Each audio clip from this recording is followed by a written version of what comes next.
Now, those other options came, I got on the internet and I started looking around at different things. So, those other options that I found a website called Patients Without Borders. Now, I had a friend that I went to school with back in grade school who now does work for Doctors Without Borders. So I know that Doctors Without Borders is a group of doctors and medical professionals that travel around the world and go and provide medical care. And, they are a humanitarian organization.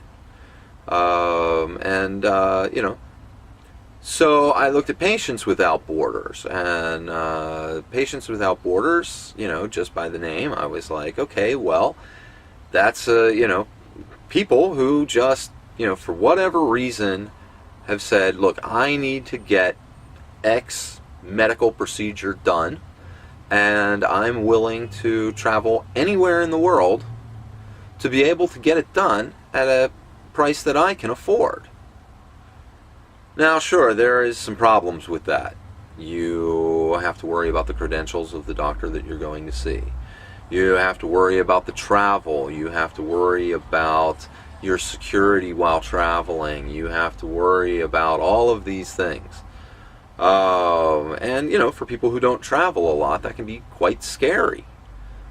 Plus, you don't know what the political situations in the different countries are, and you have to do all your research and your due diligence to be able to find, to make sure that you don't end up in some foreign country being operated on by a quack.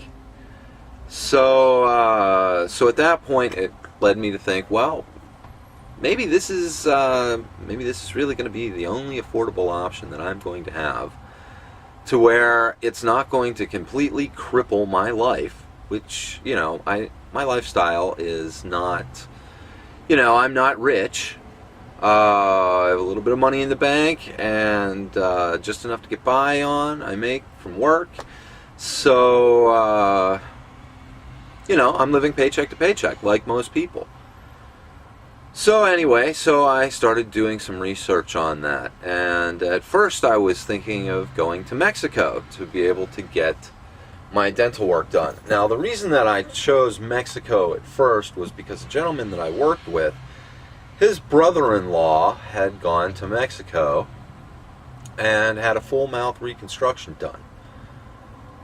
Well, I wanted to see the man, I wanted to meet the man and find out everything about it.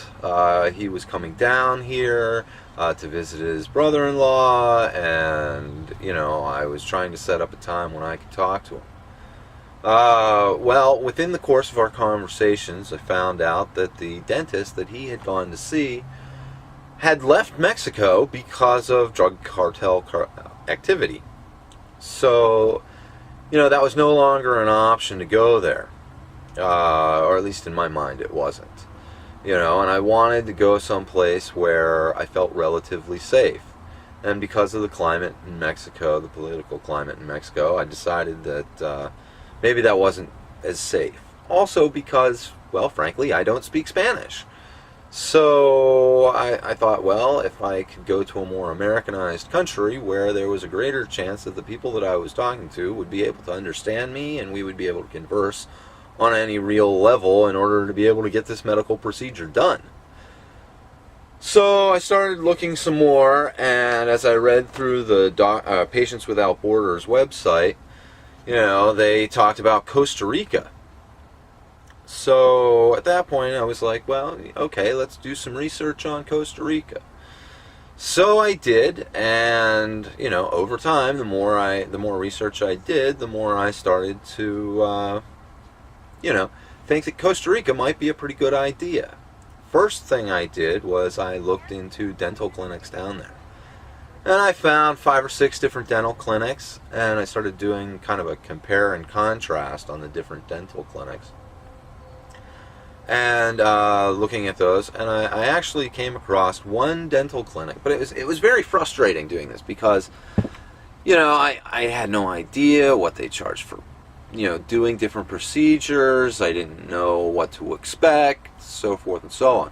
Well, I finally came across one dental clinic that actually gave prices right up front. This is how much we charge to do this, which, I mean, and I understand there's some leeway there because, well, you never know what you're going to run into when you're doing something, anything. But, to have a baseline cost analysis before I even go, that's pretty good. So I started looking around, but I got online. I went back to the original doctor that wanted $20,000. Excuse me. And I asked him, he had taken a cone CT scan of this portion of my head, and I asked him if I could have that. I said, look, I'm not going to be your patient. I can't afford you. I'm going to go to Costa Rica, I think, but before I can go, I need to find out how much this is going to cost me and whether or not these people know what they're doing, and I need to evaluate them. So, can I have my cone CT scan? And he agreed. He gave me the cone CT scan. So, at that point, then I sent the cone CT scan down to Costa Rica to multiple different dental clinics. And it took some time, and it was a big thing. And there was kind of a problem when the girl at the dental clinic decided that, to output my scans. She didn't know really how to do it or what to do.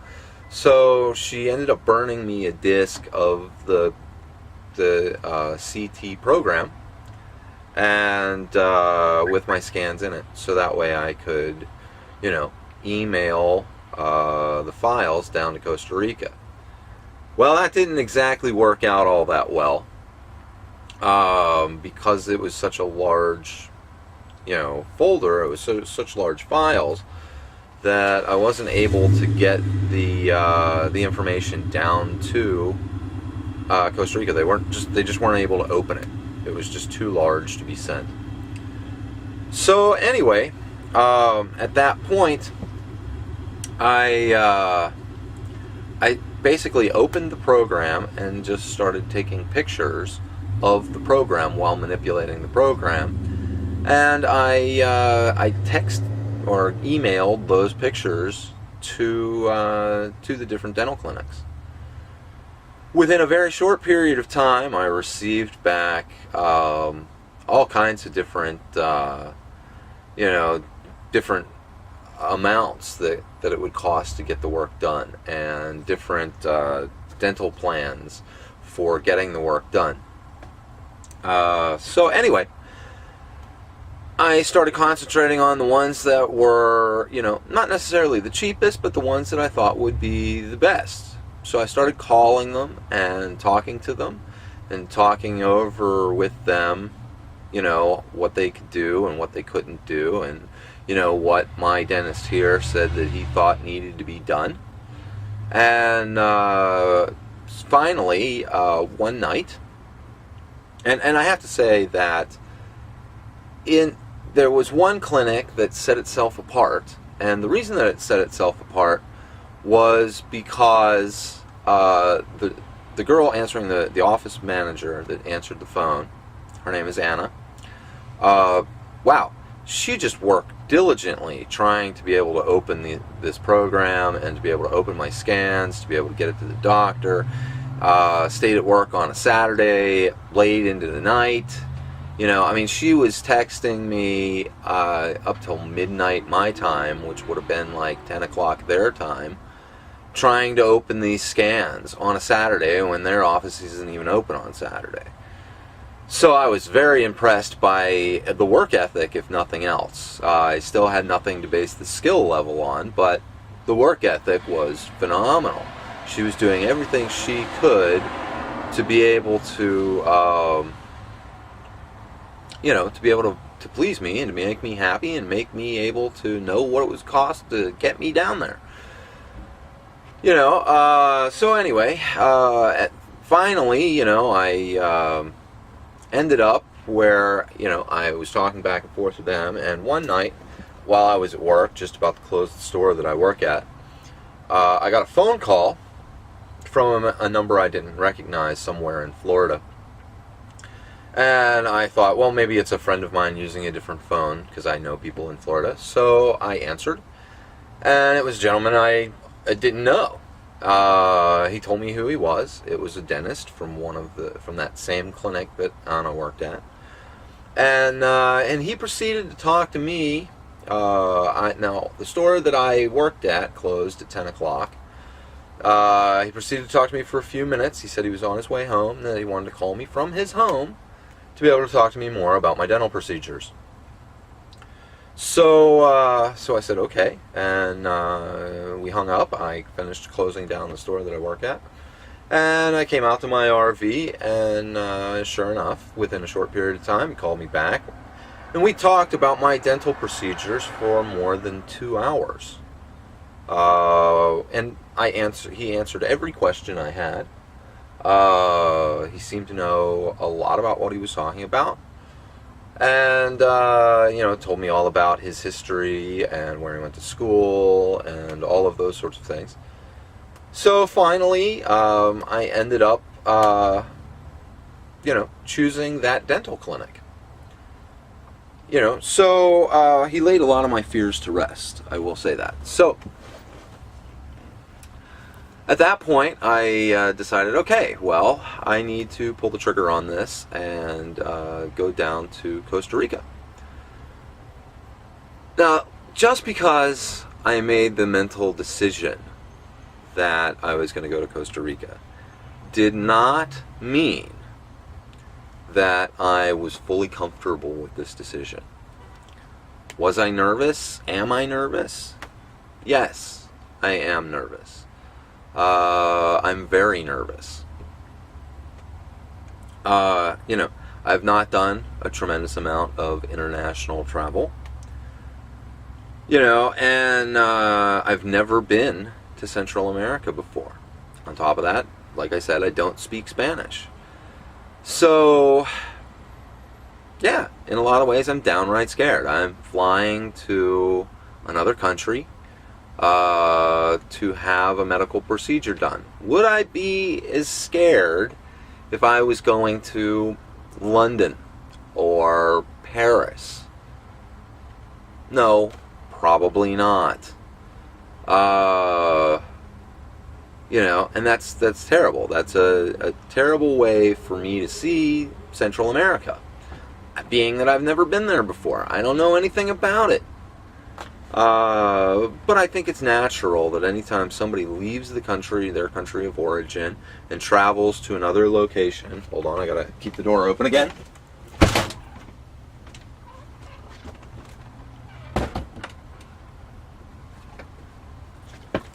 Okay, so anyway, I think it's natural. Anytime somebody goes to a country that's not where they're from, to be able to get a medical procedure, well,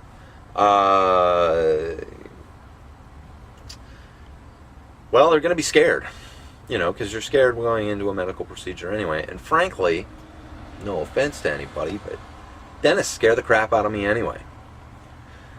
So, the decision had been made. Mentally, the decision had been made. So before I backed out, or before I got cold feet and decided that, oh, well, I'll put it off until later, or whatever, I decided to go and buy my airline tickets. That way I had to go, because I just don't have the money to throw away on airline tickets I don't use.